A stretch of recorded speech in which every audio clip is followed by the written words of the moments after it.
Service warning reset in a Nissan Navara. This is a 2017 and it is a diesel model, and as you can see, the warning for service is up on the dash. So in this video I'm going to show you how to reset that now.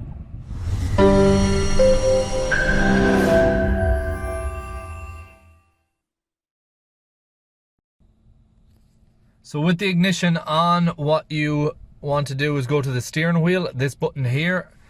You will press that, flick through the options,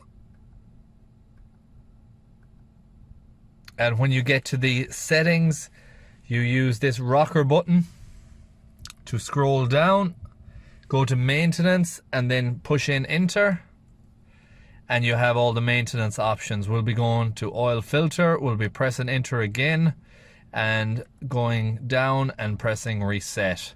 Do you want to reset it? Push it up, then enter again, and we've now reset that interval.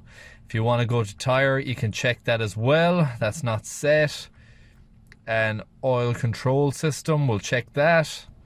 Click on that, and if you want to reset that, you press enter, and again press enter, and that has been reset to 20,000 Ks.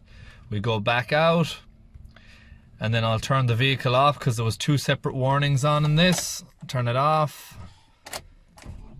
start it, and we'll have a look.